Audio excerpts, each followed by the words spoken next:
उसी के व्यवसाय में कौन से आगे के पुरस्कार मिल सकते हैं, ऐसा पुरस्कार यानी मुंबई हाई कोर्ट, गोवा दोनों ने मिलकर 10 लोग चुने हैं, उसमें से जयप्रकाश जी है। और इसलिए केवल बोरीवली के लिए नहीं, सारे मुंबई वासियों को एक इसका समाधान है। और आपने देखा होगा कितनी बड़ी संख्या में लोग आए। सर, वकील कोई भी हो, एडवोकेट कोई भी हो, अगर किसी तरह से कोई भी कार्य करता हो या संगठन का कार्य करता हो या किसी तरह से मेहनत करता हो, क्या वाकई में इसी तरह सम्मान उनका करना चाहिए और उनका सम्मान कोई भी अच्छा काम करता है तो जरूर किसी का भी सम्मान करना चाहिए। देखिए, कुछ लोग ऐसे भी है कि अपने एरिया में कोई गुजर गया तो उनके घर की वो बॉडी लेने का काम करते हैं, उनका भी लोग सत्कार करते हैं।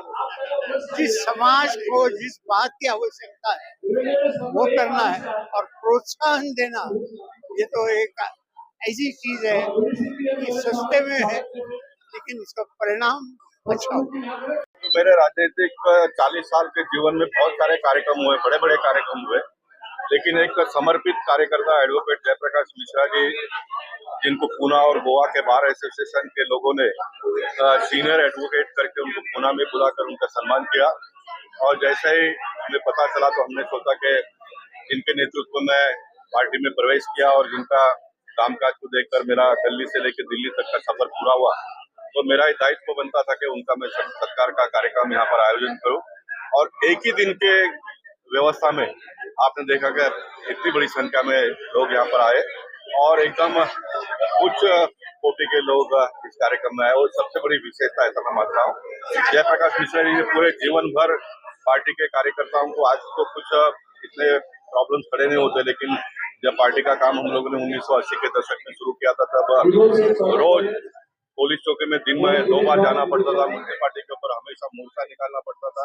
ऐसे हालात में पार्टी को हम सब लोगों ने मिलकर खड़ा किया और जब ऐसा उनका सम्मान जब पूना बार एसोसिएशन के लोगों ने किया तो उत्तर मुंबई भारतीय कि 1976 से लगातार मैं वकालत के पेशे में हूँ और संघ और संस्कार के मिले संस्कारों द्वारा अपना काम प्रामाणिकता, ईमानदारी और कड़ी मेहनत से करना, ये मेरे जीवन का सूत्र रहा।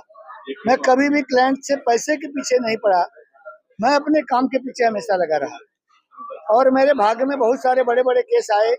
सीमेंट घोटाला में अंत्योदय के खिलाफ केस लड़ना, जे हॉस्पिटल शूट आउट में भिवंडी के नगराध्यक्ष जयवंत सूर्या राव का केस लड़ना, मालेगांव 2006 बम ब्लास्ट का केस लड़ना, अभी 2008 में साधु जी का केस लड़ रहा हूँ मैं।